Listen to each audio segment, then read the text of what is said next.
Coucou la caméra, c'est Céline. Aujourd'hui, je fais ma troisième vidéo parce que c'est la journée mondiale des maladies inflammatoires chroniques de l'intestin. L'occasion pour moi de vous raconter un peu mon parcours médical depuis la RCH. Donc tout a commencé en novembre 2014.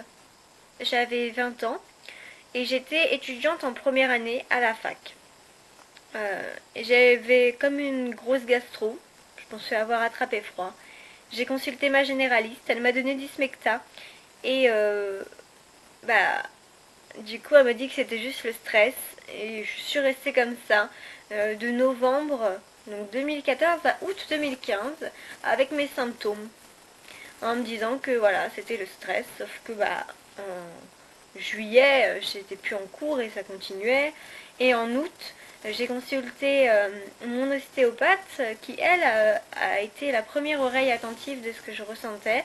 Elle m'a prescrit des probiotiques. Alors, au bout de 2-3 jours de probiotiques, j'ai clairement vu du sang dans mes selles, alors que j'avais un petit doute depuis quelques temps. Mais là, il y avait vraiment beaucoup de sang, ça m'a inquiétée. Du coup, j'ai consulté d'urgence la remplaçante de mon médecin, parce que voilà, c'était le mois d'août, c'était les vacances.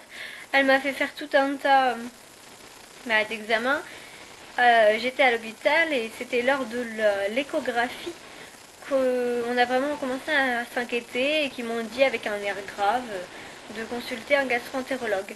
Alors j'ai eu la chance d'avoir un rendez-vous avec un gastro pour septembre. En septembre 2015, j'ai donc eu le droit à ma première coloscopie. Alors la coloscopie, en soi, bah, c'est rien, enfin, on explore l'intérieur de la flore intestinale, mais nous, on est endormis, on est... voilà.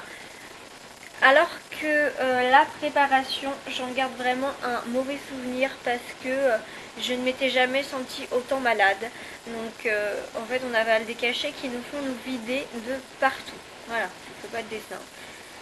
Et franchement, ouais, encore aujourd'hui c'est un peu traumatisant. Alors, de la coloscopie a révélé que j'avais une RCH, rectocolite hémorragique. Et je le vivais relativement bien.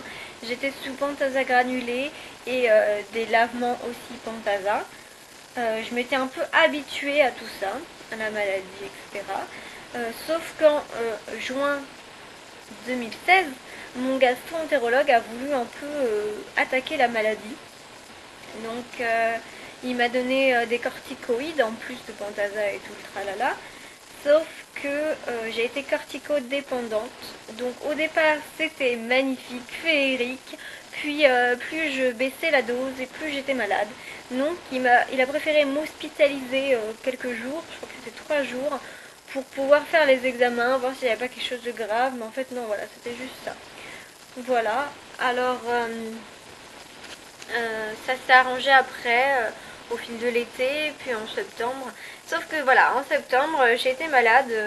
En fait, j'avais une toux persistante et puis ma généraliste, elle était un peu inquiète au niveau de mes poumons. Elle n'aimait pas trop ce qu'elle entendait, comme elle disait. Donc, elle m'a donné des antibiotiques. Et les antibiotiques et les intestins, ça fait pas bon ménage. Elle m'avait donné de l'ultra-levure pour essayer de pallier ses effets, mais ça n'a pas changé grand chose. Et j'étais vraiment de plus en plus malade au niveau des symptômes de la RCH. Donc en décembre 2016, mon gastro-entérologue m'a prescrit mes premiers immunosuppresseurs, donc je suis sous Immurel. Sauf qu'au départ, Immurel, c'était pas mon ami. J'ai passé mes vacances de Noël à vomir et aller à la selle en plus.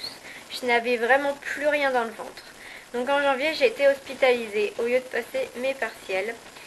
Et voilà, c'était vraiment une période pas très drôle. Mais ça m'a remise d'aplomb. Après, j'étais de nouveau sous corticoïdes.